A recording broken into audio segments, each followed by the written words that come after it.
a couple seconds to, never mind, he's already on it. Start recording. Good morning. Welcome to the Weekly Wave. I hope everyone is having a wonderful morning. Let's just get into it. If I can get this going. Here we go.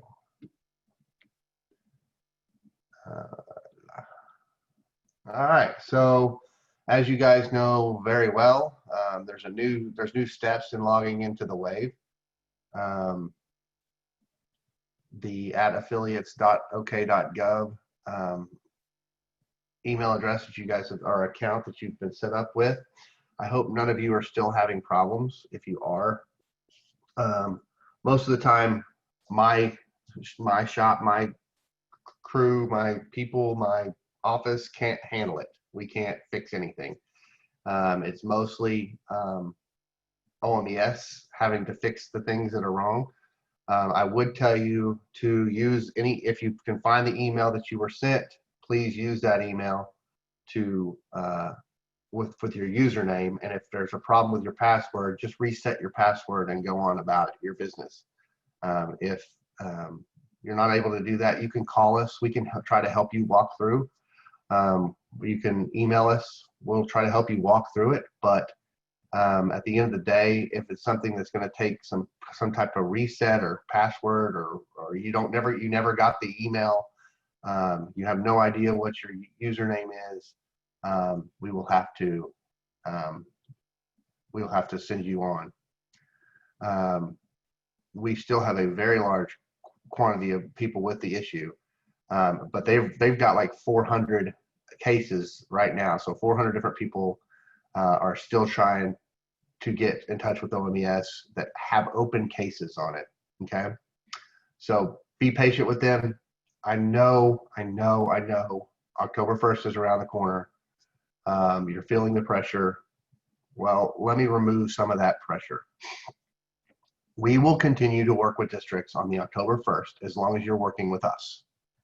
Okay, as long as you're working with us.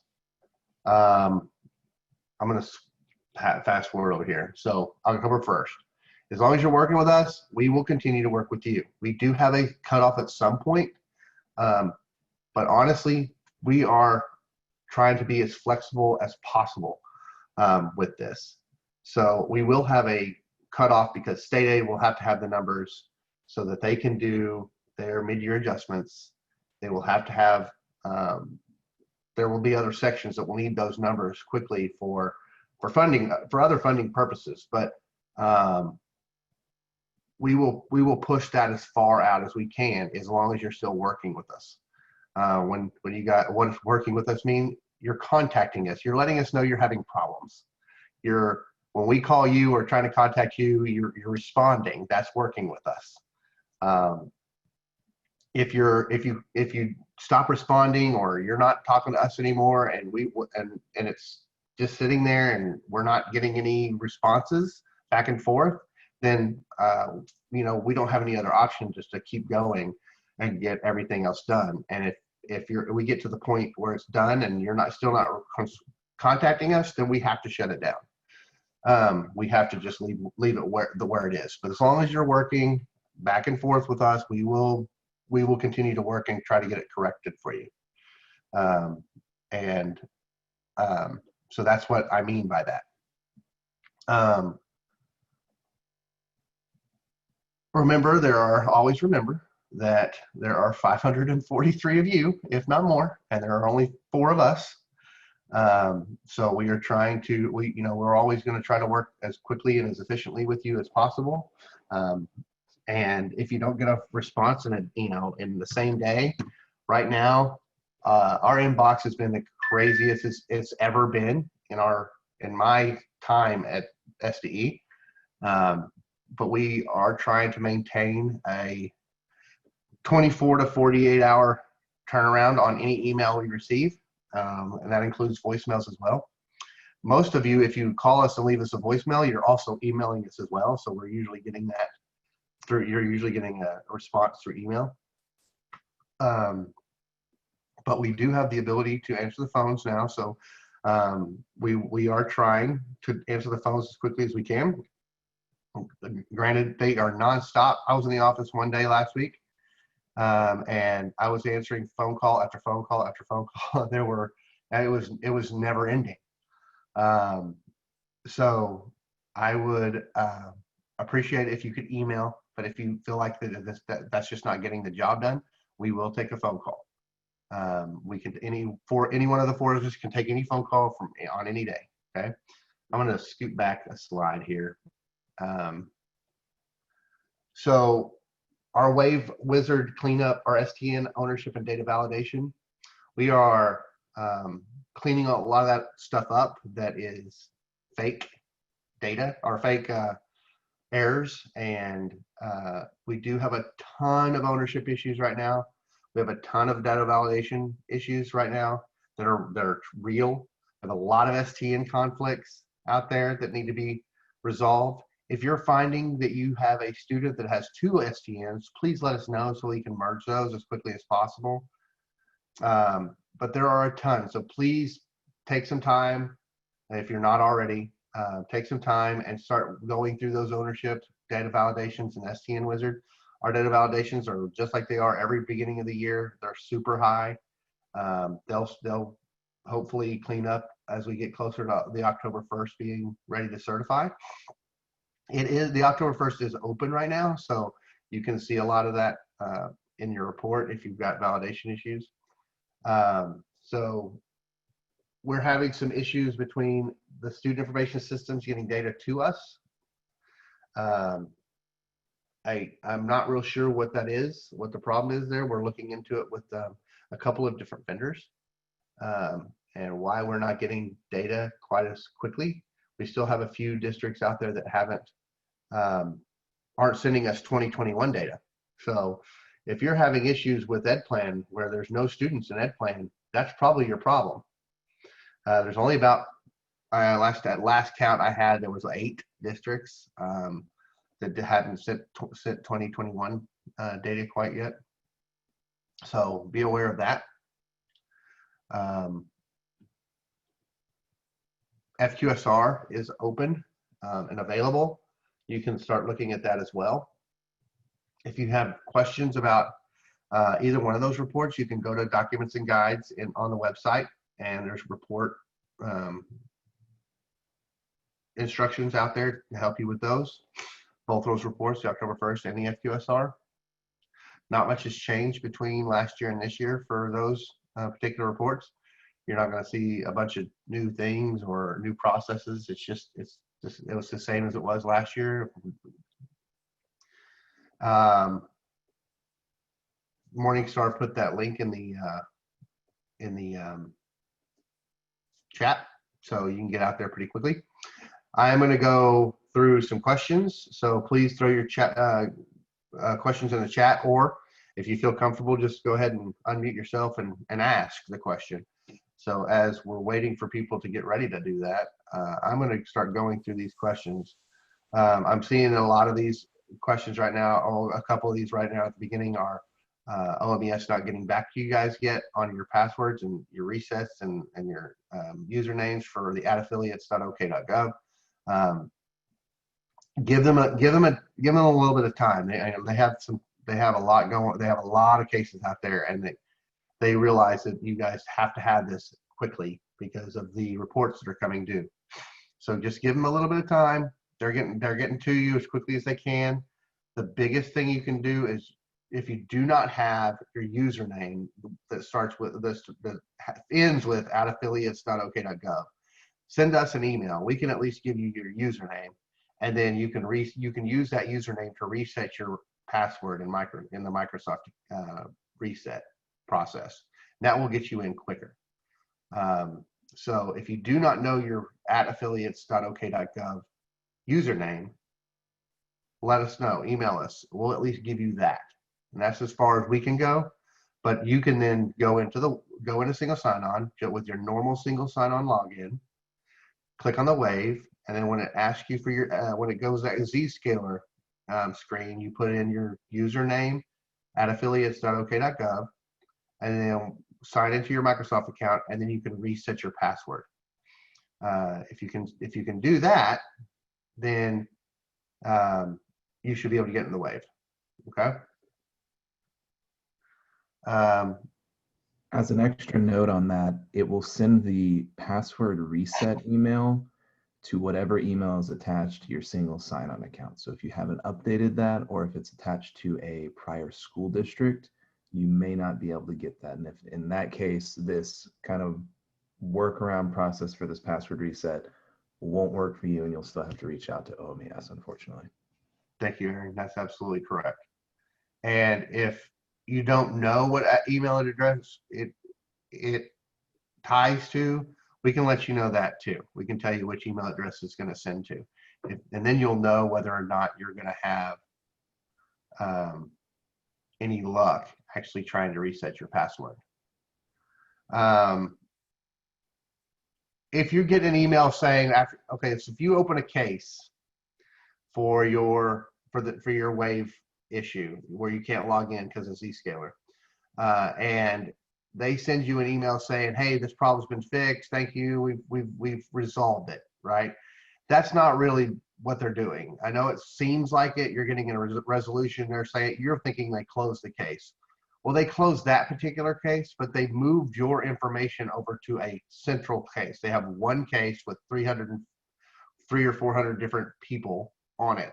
So even though you got that email saying that they've resolved it, they haven't resolved. They haven't ended it, and they're never going to work on it again. What they did was they took it and put it onto a central case. So understand that they're not just blowing you off. They are moving it to a case where they can track all of the same like issues together and try to get back to you as quickly as possible, where multiple people can see that one case. So understand that instead of them they closed that case, but they added you to a different case that's already been open. Okay.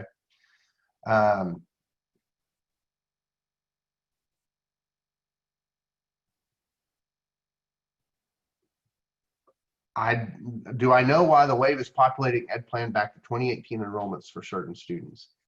I don't know, honestly. I know that they've been sending enrollment files and transfer files and exit files for several weeks at this point. I know that there was a point in time where they were trying to clean up some non-returners in Ed Plan, and they added a file or imported a file that really messed some things up, and it unenrolled everybody essentially. And then they've since, from what I understand, have since fixed it. I haven't been in Ed Plan lately. I honestly don't know what's going on around Ed Plan. That's the SPED division data people, Ginger Elliott Teague and Tristan Bratcher and Travis Thompson. Those are the three that are really tracking how the Ed Plan data is flowing.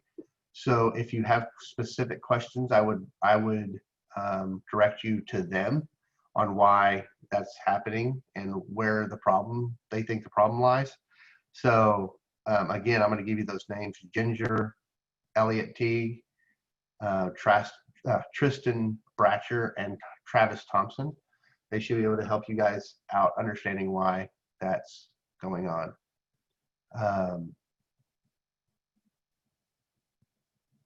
How should we address the free meals for every student in our SIS? So if you're,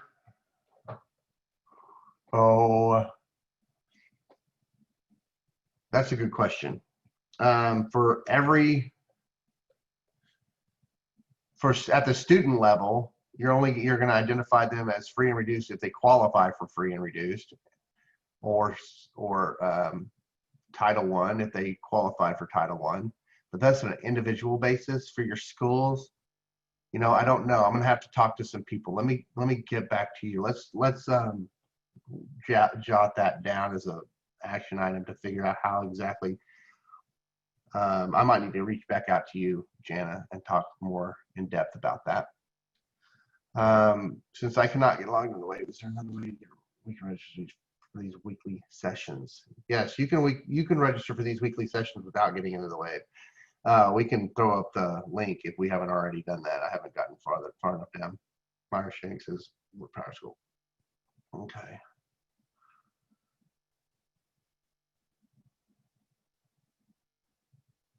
Okay.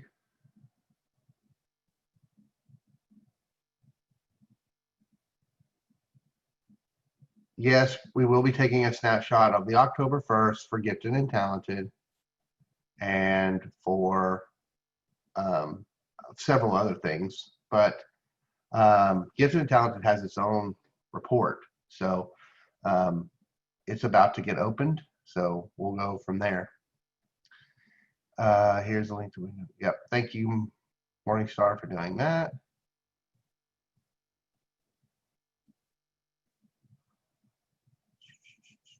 Watch some affairs.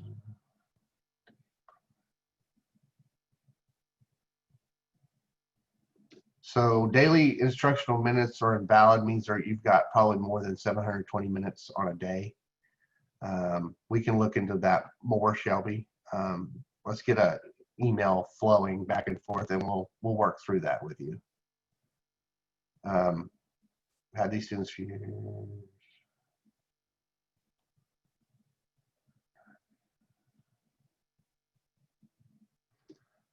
when you have daily instructional minutes invalid, please make sure that you're not going over 720 minutes. And sometimes they add up to more than that. And it could be a difference between, the issue could lie not at what you're doing, but whatever your student information system is translating in their agent and sending to us. So if you have an issue that you can't figure out why it's doing that, if you'll get an email flowing back and forth to studentdatainfo@ste.ok.gov, we can kind of look in to see why you're getting that message, that validation error, and we can try to explain to you where it's coming from. And then if it's something that you're not doing, if you're doing it in your system like you always do, then we can look into seeing, is it something your vendor is doing or translating with their agent a certain way. And we can have those conversations with your vendor and figure that out with them. It's not a problem. But let's get a conversation going. Give us some examples on an email so that we can look into it directly. Try to get us on the phone, or I'm telling you, email is going to be where it's at this year. We can even set up a Zoom between us and you guys on a one-on-one basis, so we can go through some of that stuff. And if we need to do that, that's fine.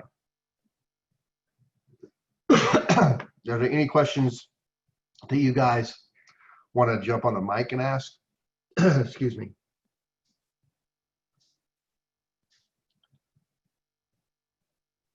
No.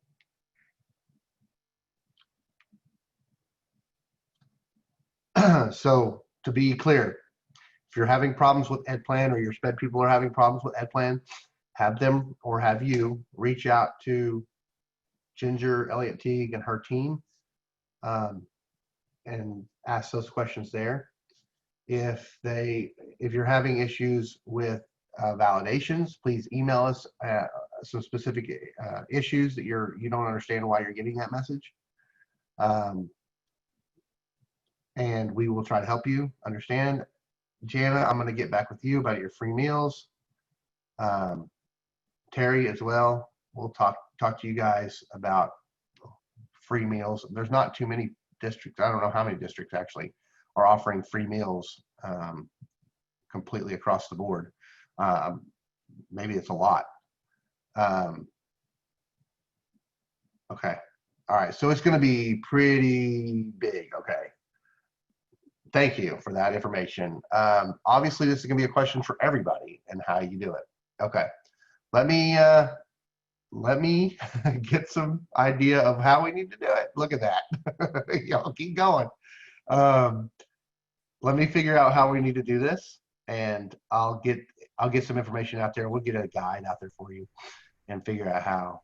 I drove through Lexington last weekend, by the way. I was headed to Beaver's Bend. Eric? Yes. Are you talking about the free meals like what Moore's doing right now? Yep. Okay, so shouldn't we only be using who was actually eligible On as the individual reported from basis, yes. DHS, or do we need to change it based on the whole district? No, on the end of, like, if you're talking about the student, is a student free and reduced, is a student, X, Y, or Z, then you're going to go off of whatever you did you got the information from the, forms or, Okay, or the lack thereof, right? right. Uh,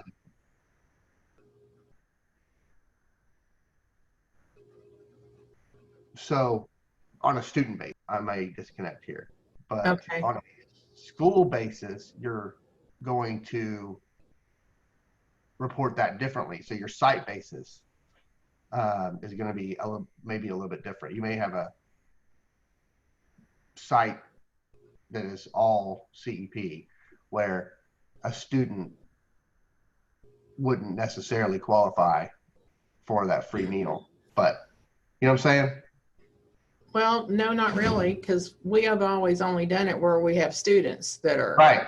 So, eligible. well, like for Title I, there's a difference, but there's a site and a student level. So the site has a Title I status and the student has a Title I status. Right, And so if there's a site, I can't like I'm saying, I can't remember off the top of my head if there's a difference between a site lunch, if there's a site lunch eligibility and a student lunch eligibility, or if it's just student level.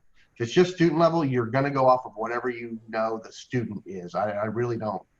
It doesn't matter what the site is doing. So if the student qualifies on their own, with or without USDA's approved free meals through December, if a site or if a student qualifies for a free meal on their own, then you will mark them as free and reduced, whatever that is. But if you're looking at a overarching program, I have to figure that out. okay, But you need to be looking at the student by student, and you're not marking everybody free or reduced just because, or free because of USDA saying we're going to approve free meals. right. And that's what I was going to say is we haven't done that. And if I needed to do that, I would have to make changes immediately.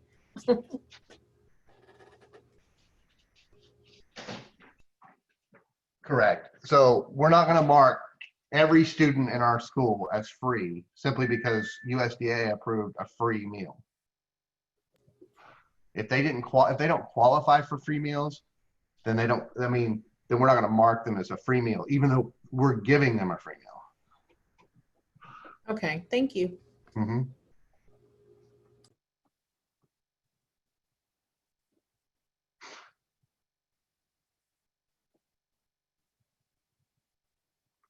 But if there's any other, I'm going to go in and I'm going to make sure we've clarify this. We're going to build out some guidance for this specifically, so you guys understand it. And I don't want there to be any question or any confusion on it. So we're going to build something out, some kind of flow chart or some kind of decision tree, or maybe just some straight guidance on how you do it.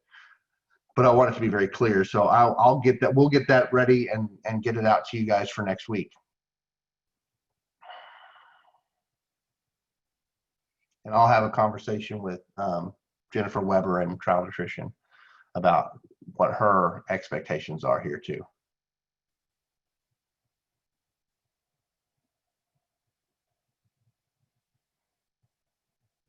Anything else?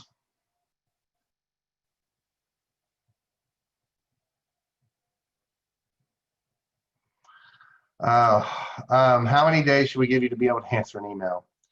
I would say if you haven't heard from us right now with our inbox the way it's been, if you haven't heard from us within 48 business hours, you should probably reach out again.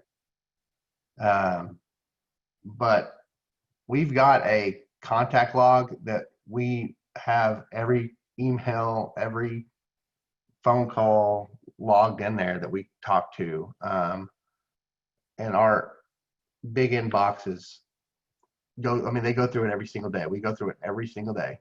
And it gets assigned to a certain person, and they contact you guys back. Aaron, Morningstar, is 48 hours out, is that too short? I don't think it's too short. Do you guys think it's too short right now? I think we're getting it a little bit more under control right now. We're pretty caught up. Let me take a look at it. Yeah, right now we've got, and of course this includes our voicemails, which we get as an email. We have about 66 items that we haven't touched in our inbox. The earliest, or the earliest untouched one is yesterday morning, and then 2 voicemails from earlier this week is what we're looking at. So I think we're getting back to that, and 48 hours seems pretty reasonable for me.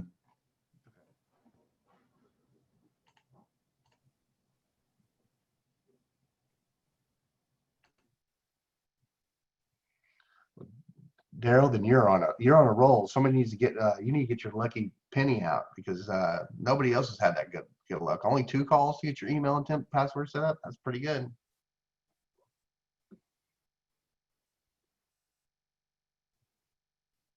Pretty good.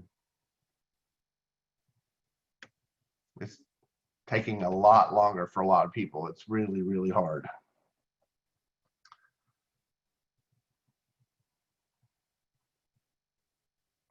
All right. Well, I think that pretty much wraps us up for today. Do you guys have anything else? I mean, most of you can get a hold of us pretty quickly. Pretty much all of you can. If you're on the team, that we hit that as well. So if you're sending message, if you're sending messages on Teams, that works quicker. It works quickly. And anything else? Is there anything else before we get off the call?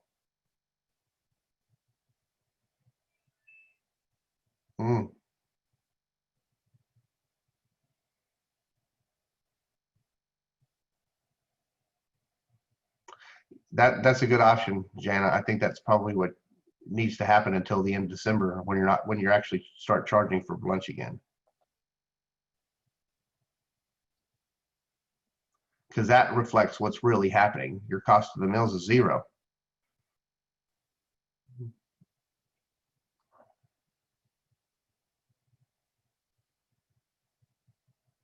I'm sure it doesn't work for somebody though.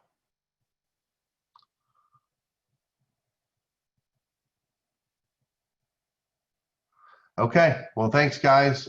We will talk to you guys again next week. Look forward to it, and we appreciate you guys being patient with us. We'll stop the recording.